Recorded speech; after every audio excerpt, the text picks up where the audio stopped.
La population mondiale compte près de 7 milliards d'habitants. Elle a doublé en 45 ans. Et si elle doublait encore? Non pas en 40 ou 50 ans, mais tout de suite. On parle d'émeutes et de violences aux frontières. Des millions de réfugiés gagnent le nord, fuyant les ruines de Mexico. Los Angeles connaît son 3e jour consécutif d'émeutes. La population réclame de l'eau, mais les aqueducs sont à sec. Aurions-nous assez de place? Assez de nourriture? Assez d'air respirable? Assez d'eau? Voici ce qui arriverait si la population mondiale atteignait brusquement les 14 milliards d'habitants. Et ensuite, vous dites aussi qu'il faut limiter idéalement la population mondiale à 1 milliard. Alors, je ne sais pas comment on ferait ça. Et qu'il ne faut pas que tout le monde ait le droit de faire des enfants. Vous voulez faire je sais pas, un mode hygiéniste où on choisirait certaines personnes qui auraient le droit de faire des enfants ou pas. Quel est votre avis? On va y arriver. Au bout du compte, on va y arriver. Il n'y aura plus d'espace habitable, il y aura de plus en plus de guerres. Le changement climatique, vous savez, va continuer à progresser, donc il faut faire quelque chose. Et nous pouvons prendre plus soin davantage les uns des autres. Et on sait que le plancton nous aide au niveau de l'oxygène. Mais est-ce que vous avez la même méfiance? C'est du bon sens, mais personne ne va le faire. Oui, mais on est trop nombreux. D'après vous, on est trop nombreux sur la Terre. Oui, nous sommes trop nombreux. Monsieur Watson, il n'a jamais été prévu qu'on soit 7,5 milliards d'humains à consommer des poissons. Ça ne fonctionne pas, rien n'était prévu comme ça. Et c'est évident qu'il va y avoir des gros problèmes. On est en train de voler les capacités, les ressources d'autres espèces pour nous survivre. Et il y a un moment où tout va s'écrouler. Voilà pourquoi je parle de ce chiffre de 1 milliard. C'est pas moi qui décide, c'est la nature, c'est l'équilibre auquel il faut arriver. C'est la menace à laquelle nous sommes confrontés dans les 100 prochaines années, c'est la fin de l'humanité. Et alors, vous parliez de ne pas avoir d'enfants, mais si vous êtes suffisamment intelligent pour comprendre pour vous dire que moi je ne veux pas avoir un enfant pour ne pas contribuer à ce système, eh bien peut-être que c'est vous qui devriez avoir des enfants, parce que vous êtes suffisamment intelligent. Il y a un pêcheur en Alaska qui m'a dit « Sauve les poissons pour que ton fils, ta fille puisse lui aussi travailler dans le même secteur que toi. » Et lui, il m'a dit « Dans 5 ans, moi j'aurai payé ma maison et après, je m'en fiche. » Et pourquoi est-ce que quelqu'un comme ça a des enfants? Vous ne pouvez pas empêcher les gens d'avoir des enfants pour protéger les poissons.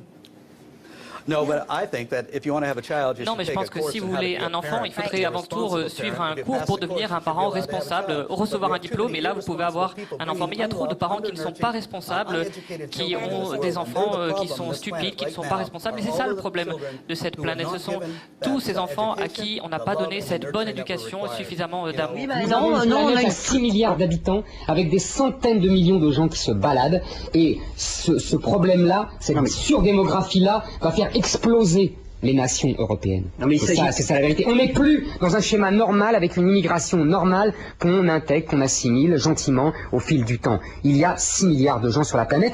Quand nous étions petits dans les années 50-60, il y en avait 1 milliard.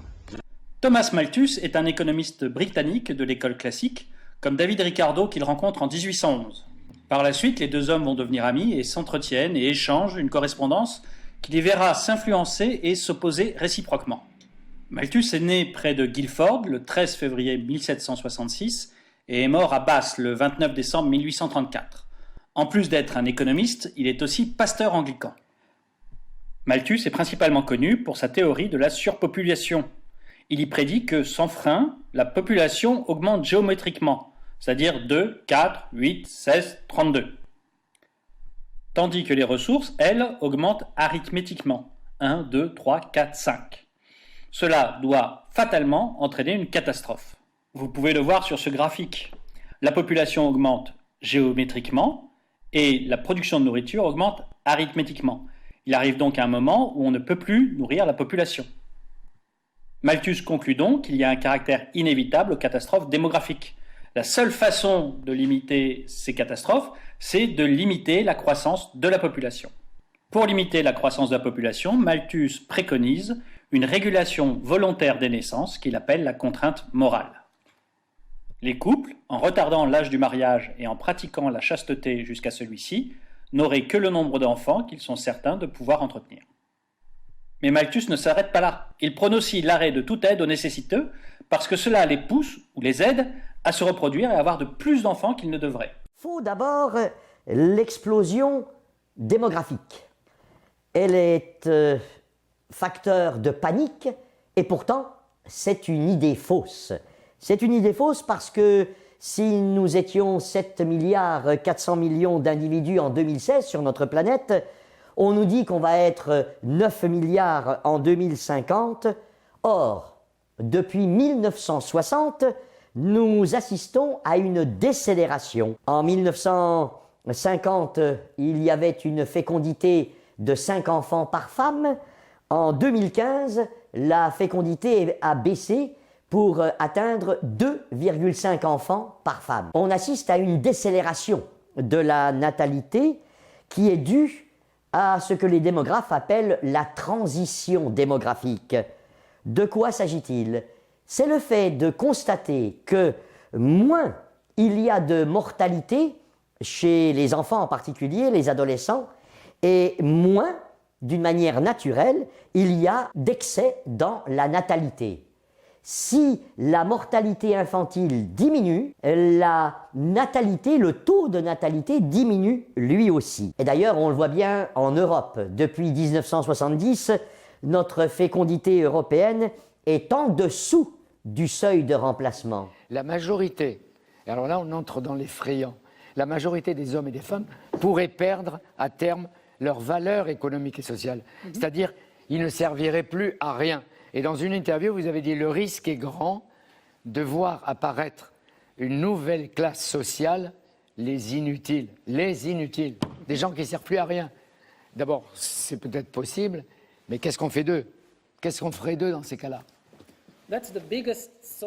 Ça, c'est la question sociale et politique la plus importante du XXe siècle. De la même manière qu'au XIXe siècle, la révolution industrielle a créé une nouvelle classe, le prolétariat.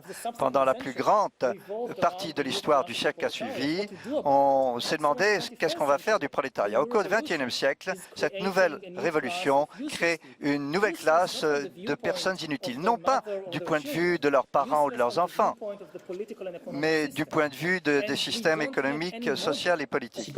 En tout cas, après nous avoir expliqué en substance que l'Empire occidental avait conquis, d'après lui, la planète entière, et que nous en étions au stade où une élite multiethnique allait en prendre la tête, Yuval Noah Harari détripe, si j'ose dire, et il nous livre sa profession de foi mondialiste. Alors là, on va se faire un petit plaisir. Je vais vous lire une page de Sapiens. Il s'agit de la deuxième moitié de la page 245 et du haut de la page 246 dans l'édition française chez Albin Michel. Écoutez ça, c'est magnifique.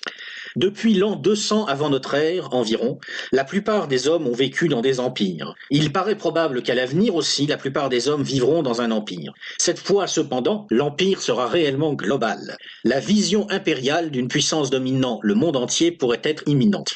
À mesure qu'on avance dans le XXIe siècle, le nationalisme perd du terrain. De plus en plus de peuples croient que la source légitime de l'autorité ne vient pas des membres de telle ou telle nationalité, mais de l'humanité tout entière, et que sauvegarder les droits de l'homme et protéger les intérêts de toute l'espèce humaine est la lumière qui devrait guider la politique.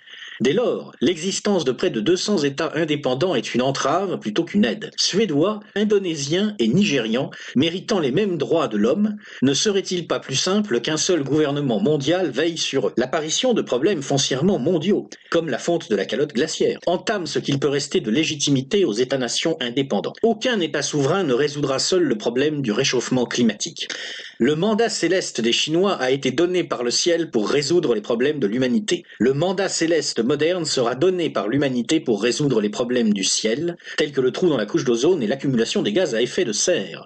Le vert pourrait bien être la couleur de l'empire mondial. En 2015, le monde reste politiquement fragmenté, mais les États perdent vite leur indépendance. Pas un seul n'est en mesure de mener une politique économique indépendante, de déclarer et de livrer des guerres à sa guise ou même de diriger ses affaires intérieures comme il l'entend. Les États sont de plus en plus exposés aux machinations des marchés mondiaux, aux ingérences des entreprises et des ONG mondiales, ainsi qu'à la surveillance de l'opinion publique mondiale et du système judiciaire international. Les États sont obligés de se conformer à des normes internationales en matière de finances, de politique de l'environnement et de justice.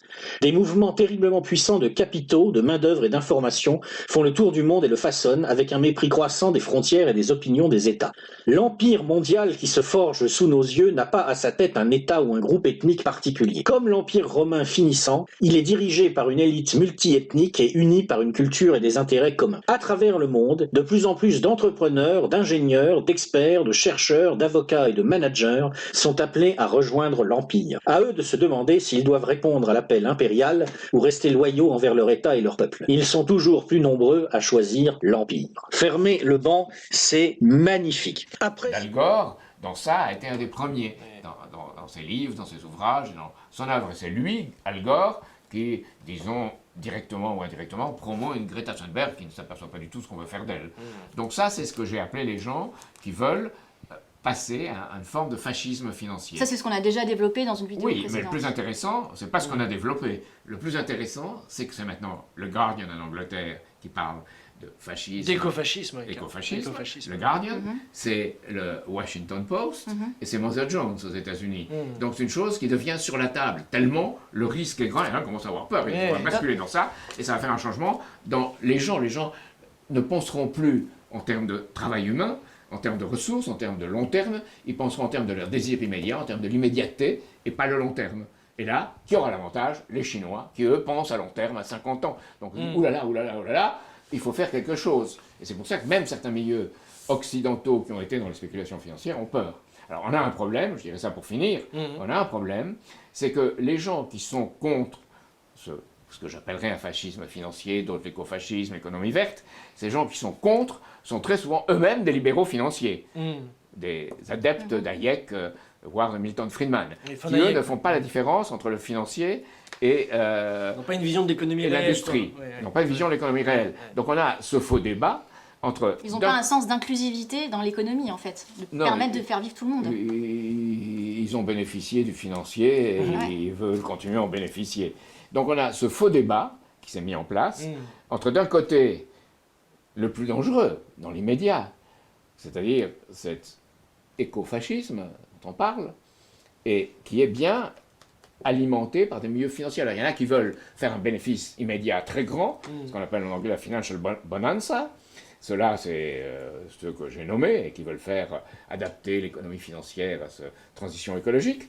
Et puis, il y a de l'autre côté les gens, les libéraux libertariens qui veulent conserver un système financier en le basant, pensent-ils, sur l'industrie, en le basant sur leurs acquis qu'ils ont déjà.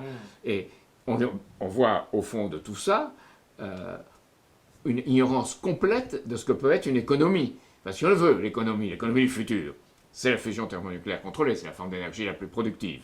C'est autour de la fusion, toute l'économie avec l'intelligence artificielle, le numérique associé au développement de l'énergie et au développement industriel.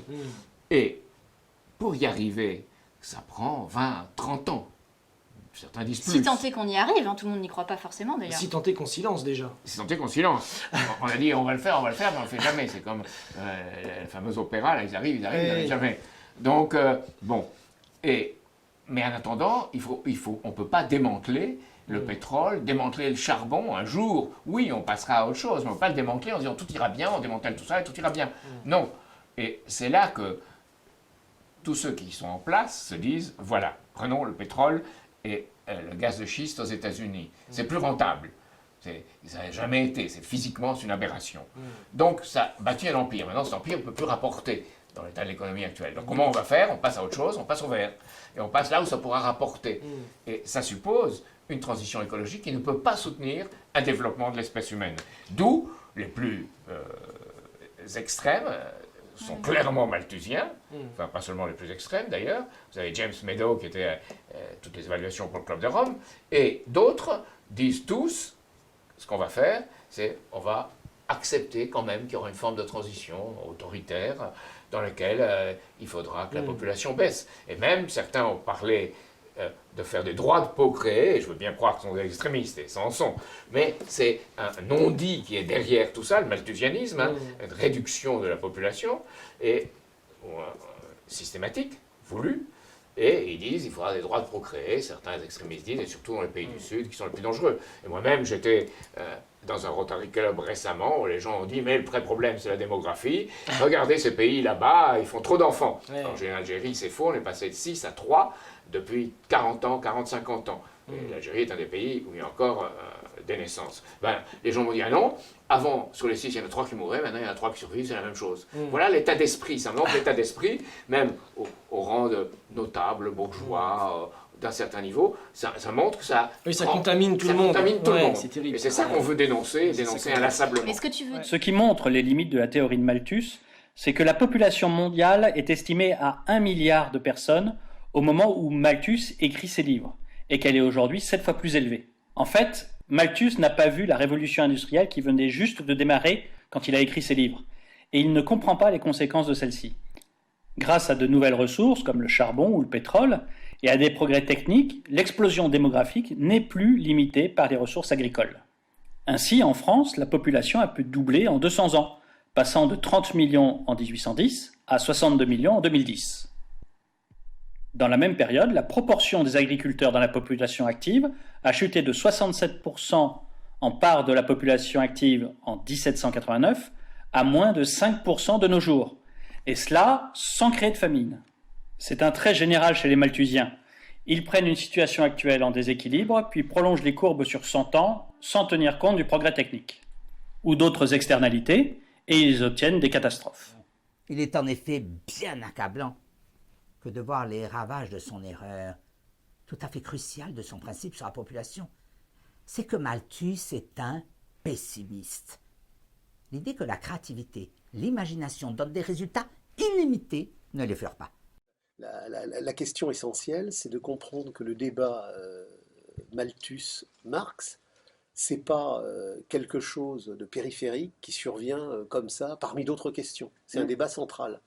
C'est-à-dire que Marx montre qu'il n'y a pas de loi de population autonome. Les lois de population sont déterminées par les lois de production des forces aliénatoires du capital. Donc, il y a des modes de production, il y a des phases historiques où on a besoin d'une population élargie. Et il y a des phases historiques, des phases de production où on a besoin d'une population restreinte. Donc, le phénomène mouvement des populations, il existe en tant qu'il est une catégorie de l'économie politique, qu'il est une des résultantes du devenir global des forces productives de l'aliénation. Malthus représente, contre Ricardo, qui représente l'économie classique, déjà une dérive vers l'économie vulgaire. C'est-à-dire qu'il n'y a aucune analyse du procès de production chez chez Malthus, alors qu'il y en a une chez Ricardo. Ricardo a très très bien compris que ce qui fait la valeur, c'est le travail. Alors il ne l'a pas compris au bout de l'analyse, parce que ce n'est pas un radical, et il ne va pas aller au bout de cette dialectique historique en comprenant que dans la valeur travail, il y a l'exploitation, puisque Ricardo n'est pas un subversif, c'est quelqu'un qui analyse le développement du capital, mais Ricardo représente les couches progressistes industrielles du capital. Donc, il représente ceux qui mettent en mouvement la modernité de la richesse industrielle. Et donc, contre l'improductivité des rentes foncières préalables, Ricardo sait désigner la vraie richesse industrielle du travail. Il ne le fait pas jusqu'au point où il deviendra un subversif, c'est ce que Marx fera avec le travail de la valeur du travail sur l'exploitation, mais il le fait. Malthus, c'est tout autre chose. Malthus, c'est les rentes usuraires. Il n'y a aucune analyse de la production, et il n'y a aucune analyse de la valeur production, tout est dans la sphère de circulation.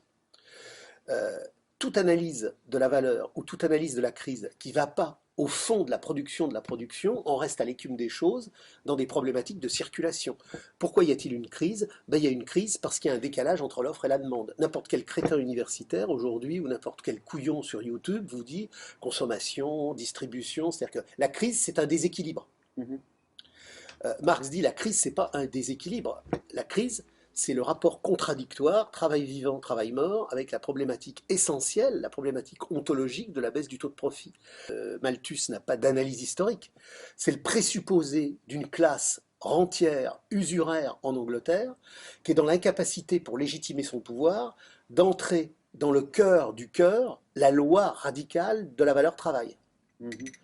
Et Marx va donc exploser le système malthusien en montrant que c'est une connerie absolue et que ce n'est pas les lois de population qui font le devenir de l'histoire, c'est les lois du devenir de l'histoire qui font les lois de population. Autrement dit, quand une population à un moment donné monte ou quand une population à un moment donné descend, ce n'est pas un automouvement spontané qui se ferait tout seul. Il est le résultat des forces productives du développement historique de l'histoire. La population est une des catégories du développement productif de l'histoire.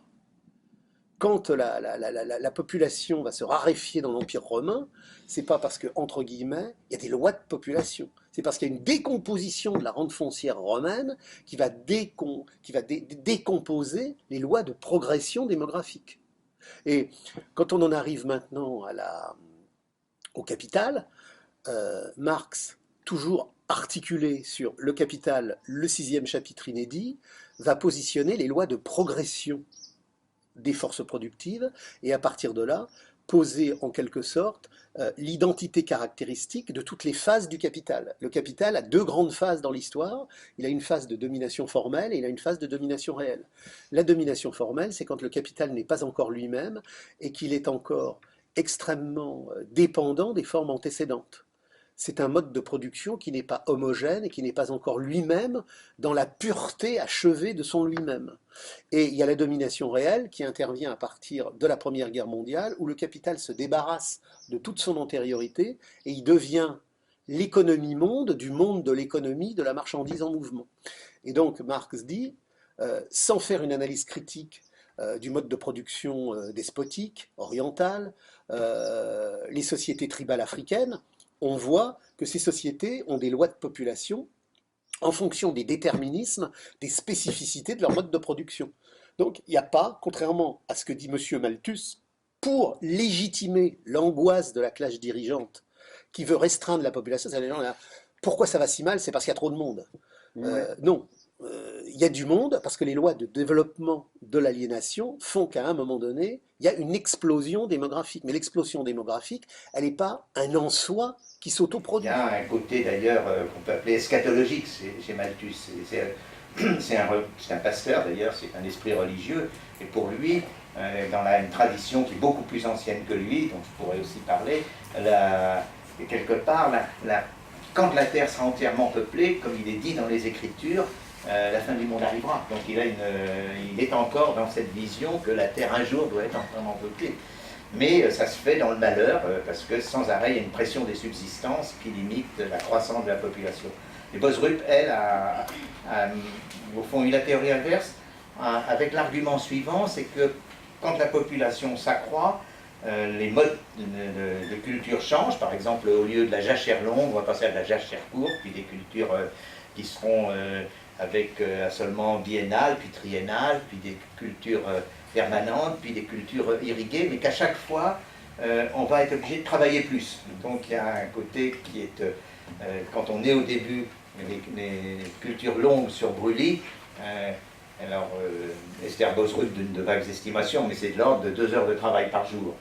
Puis si on monte avec les jachères courtes, il faut quand même désherber, donc c'est déjà 4 heures. Puis on monte avec les cultures d'assolement, c'est 6-7 heures. Et puis on arrive, alors elle prend l'exemple d'études sur la Chine, dans les années 30, où là, avec l'irrigation, il faut entretenir les canaux, et donc on arrive à de l'ordre de 12 heures de travail par jour. Donc certes, il y a un progrès de la productivité, c'est-à-dire chaque hectare produit beaucoup plus, mais en termes d'heures de travail, il n'y a pas vraiment de progrès. Donc c'est deux choses à considérer de façon assez précise. Alors, and somehow we have to make changes that will bring that down to zero. It's been constantly going up. It's only various economic changes that have even flattened it at all. So we have to go from rapidly rising to falling and falling all the way to zero. This equation has 4 factors, a little bit of multiplication. So you've got to thing on the left, CO2, that you want to get to zero, and that's going to be based on the number of people, the services each person's using on average, the energy on average for each service, and the CO2 being put out per unit of energy. So let's look at each one of these and see how we can get this down to zero. Probably one of these numbers is going to have to get pretty near to zero. That's back from high school algebra, but let's take a look. First, we've got population. The world today has 6.8 billion people. That's headed up to about 9 billion. Now, if we do a really great job on new vaccines, health care, reproductive health services, we could lower that by perhaps 10 or 15%. But there we see an increase of about 1.3. Today, I'm pleased to announce members of my science and technology team. Dr. John Holdren has agreed to serve as Assistant to the President for Science and Technology and Director of the White House Office of Science and Technology Policy. John P. Holdren is the resident science czar of the Obama White House. He's the head of the White House Council on Science and Technology, key advisor operating out of the new Executive Office building in Washington, D.C. This man is a Malthusian fanatic. He's a follower of Bentham and Malthus and Darwin. In other words, the main philosophers of the British Empire in the 19th century and the fountainhead of reactionary and anti-human ideology in that time frame. He's a radical environmentalist, an ecological fanatic, a green kook, a wacko, except that it's also very sinister because the implications of his belief structure and his world outlook are genocide. He is, in particular, an enemy of the traditional American point of view on the world. Holdren polemicizes in his books against people he calls the cornucopians, people who think that the bounty of nature and of production is unlimited. He says that's not true. There are limits to growth, and we have to live within those limits. He polemicizes against growthsmanship, that you can grow your way out of a crisis. According to Holdren, that door has been permanently closed on all of us. And in particular, he says he hates the moonshot mentality of the average American. And that is to say, with the right kind of national mobilization, technology, and political will, you can do just about anything, including putting a man on the moon and putting other people out into space. So Holdren is anti-American in this deep way. He is a pessimist culturally and historically. He calls himself a neo-Malthusianism. Now, the heart of his outlook is what he calls, well, he says that population is the root of all human problems. In other words, people pollute. Humanity is a cancer on the face of the earth. The one big problem in the ecosystem is the role of humankind. And of course, in reality, the existing ecosystem could not survive without the constant contributions of human production. It's very easy to show that. Holdren started off in the 1970s with Paul Ehrlich, who was a charlatan and an obscurantist and a crackpot who wrote the book The Population Bomb. Ehrlich was convinced that world population was growing out of control and that this is going to lead to a breakdown of human civilization sometime in the late 20th century. And it goes together with the campaign of the limits of growth, the Club of Rome, Aurelio Peccei, and the rest of these people. This is kind of the intellectual milieu that Holdren comes out of. Now, there was no population bomb. It's just not true. It never happened. Population in Europe is falling. If you just look at the self-renewal of these populations. Same thing in Japan, same thing in Russia. They've all got a demographic problem which has nothing to do with overpopulation. It has to do with shrinking population. China has demographic problems that were caused by going along with this two-child per family policy. The U.S. would be experiencing demographic decline if it weren't for the flow of immigrants into the country. So there never was a population bomb. But Holdren does not revise or change his pseudoscientific outlook because of this. Population is the problem. Now, he looks around the world, writing in the early 1970s in one of his textbooks, and he says, some countries have so much population that they ought to be triaged. We should cut them off, give them no more food aid, no more credit, no more help of any kind. Well, what are the countries? He says India is probably on the list. India, hundreds and hundreds of millions of people, and Holdren says, cast them into the outer darkness. Then Bangladesh, with a couple of 100 million people, Holdren says, for sure, Bangladesh has got to be triaged. Give them nothing. Now again, the note of genocide. The idea that whole countries should be consigned to doom puts Holdren in a league which is far beyond Hitler in terms of the number of victims that these policies would result in. He hates science and technology. He wants to limit science and technology. He regards them as a threat to what he thinks of as the social order, and also to the crackpot views of charlatans and fakers like himself. He says he wants to create a science court that would decide which inventions could be put into practice and which would have to be banned. This is unbelievable. This would essentially strangle the source of human progress and consign us all into a stagnation and ruin which would never end. Holdren believes that there's a world optimum population, or carrying capacity. Now, the idea of carrying capacity comes from the writings of a Venetian kook by the name of Gianmaria Ortes, O-R-T-E-S, writing in 1790 or thereabouts. Ortes said that the limit of the world population was 3 billion people, and that if you went beyond that, you'd have famine and starvation and death, and it would always tend back to 3 billion people. Now, Holdren is even worse. He's more genocidal than Gianmaria Ortes. He's more genocidal than Malthus, who followed in the footsteps of Ortes. Holdren says that the optimum world population is 1 billion. Tout va s'écrouler. Voilà pourquoi je parle de ce chiffre de 1 milliard. C'est pas moi qui décide, c'est la nature. Now let's pause.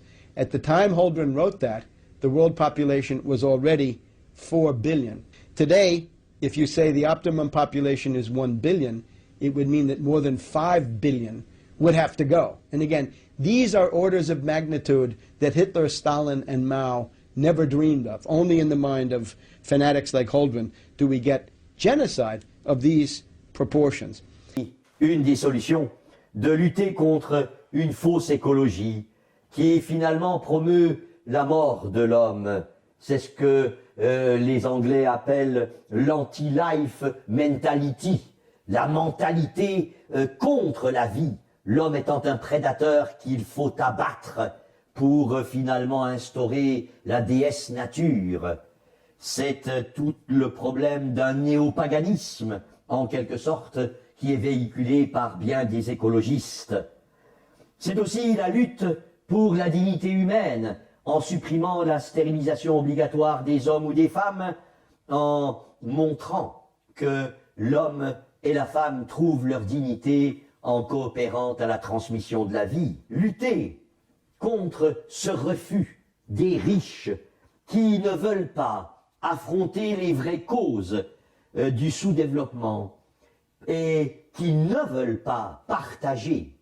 C'est là une révolution considérable, certes, mais c'est tout de même, en fin de compte, la solution. Que conclure si ce n'est de remarquer, de constater, d'accepter, malgré les idées fausses dont je parlais, d'accepter que les potentialités de notre planète sont largement suffisantes pour assumer la satisfaction des besoins des hommes, pour satisfaire aux exigences d'une population nombreuse.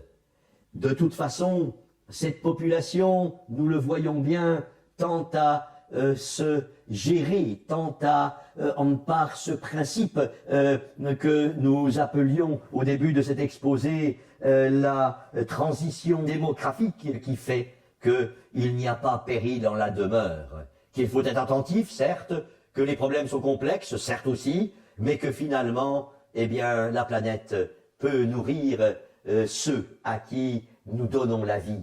Et c'est cela le merveilleux, c'est que finalement, la Genèse ne se trompe pas quand elle relate ce que Dieu dit à Adam et Ève, croissez et multipliez-vous.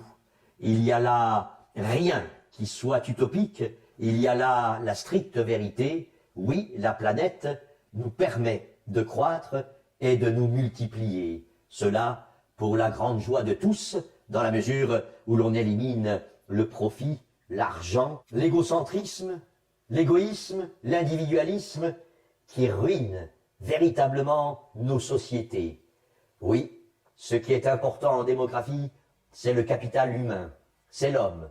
Soyons amoureux, amoureux de l'humanité, amoureux de chacun d'entre nous, et là commencera le début du bonheur. Parce que finalement, Dieu ne se trompe pas. Il faut mettre entre population et subsistance ce système de production et de style d'alimentation. C'est sur lui qu'il faut discuter, ne pas voir simplement globalement les subsistances opposées à la population.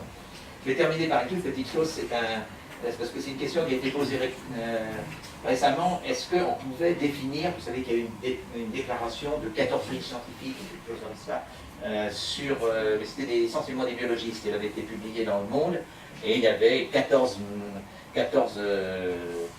conditions à respecter pour éviter la catastrophe planétaire. Et parmi elles, il y avait définir scientifiquement la population que la Terre peut supporter, peut porter. Et il se trouve qu'il y a un démographe de l'Université Rockefeller de New York, Joel Cohen, a créé un livre qui porte sur ce que je viens de dire, puisque ça s'appelle et c'est en anglais, comment le monde peut-il nourrir sa population? The world can feed its population. Et il a eu l'idée de rechercher toutes les estimations de la population que pouvait nourrir, faites par des scientifiques. Et il n'a pas pris des estimations qui sont données, mettons, comme le commandant Cousteau une fois avait dit, il faudrait qu'on ne soit que 600 millions d'humains. C'est dans le courrier de l'UNESCO.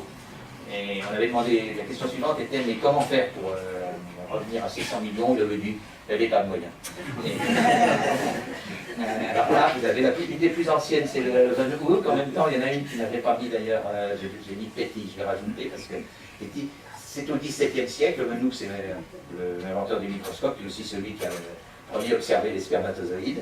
Et c'est 14 milliards. Donc vous voyez qu'on est dans des zones... Ce que tu veux dire, pour résumer, c'est qu'en fait, là, on est à la veille d'un effondrement financier, qu'on a un système qui a dématérialisé la monnaie, qui a dérégulé, qui a misé sur le court terme et la rentabilité immédiate pendant 30 ans, et qui actuellement est en train d'utiliser un nouveau registre devenu très populaire et rendu très populaire, qui est la transition écologique, qui elle-même joue sur du court terme et empêche la projection et le développement à long terme. Alors derrière, il y a les durs qui disent qu'il faut démanteler les infrastructures, démanteler l'économie industrielle et passer à l'économie autoritaire. Et ça, c'est l'écofascisme à visage découvert.